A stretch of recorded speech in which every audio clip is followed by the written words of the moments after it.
Saludos y bienvenido de nuevo a otro tutorial de Adobe Premiere Pro. En esta ocasión vamos a ver cómo podemos redimensionar o reescalar un clip vertical a horizontal. Para comenzar, he importado un clip grabado directamente en vertical a mi pestaña de proyecto. Este clip lo arrastramos a la línea de tiempo y crearemos una secuencia. Voy a silenciar esta pista para que no nos moleste el audio pulsando la tecla M. Como puedes ver, Adobe Premiere detecta que este clip está grabado directamente en vertical y nos crea la secuencia directamente en vertical. Lo que queremos es convertir este vídeo en horizontal. Para ello tendremos que cambiar el tamaño de fotograma de esta secuencia. Para cambiar el tamaño de fotograma tendremos que irnos a la parte de arriba a la ventana de secuencia. Dentro de ella abriremos la ventana ajuste de secuencia y se nos abrirá la ventana de ajuste de secuencia. En primer lugar, en modo de edición vamos a seleccionar personalizar. En base de tiempo vas a seleccionar los fotogramas que quieras que tenga tu proyecto de vídeo final. Y después viene la sección importante, la sección de vídeo, en la que tendremos el tamaño del fotograma. Como puedes ver, tenemos 1080 píxeles en horizontal y 1920 píxeles en vertical, una resolución de 9:2.16. Tenemos que cambiar esta resolución a horizontal.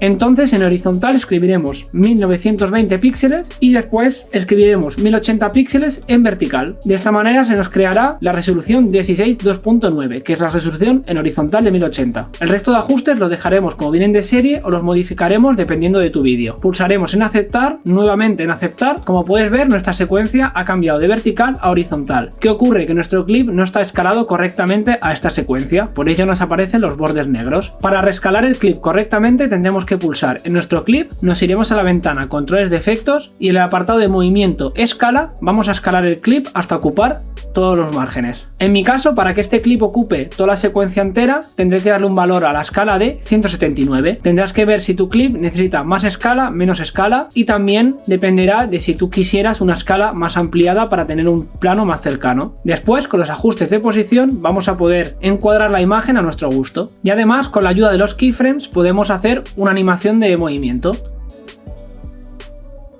De esta manera ya tendríamos nuestro clip vertical reescalado o redimensionado a formato horizontal. Es muy importante que a la hora de exportar, en la ventana de archivo, exportar medios, antes de exportar el clip te asegures que en la pestaña de vídeo, ajustes básicos de vídeo, la anchura sea de 1920 píxeles y la altura 1080 píxeles. Es decir, que la resolución final sea en horizontal y no en vertical. Y aquí finaliza el tutorial. Espero que te haya servido de ayuda, nos vemos en los próximos y recuerda, enfócate en lo bueno.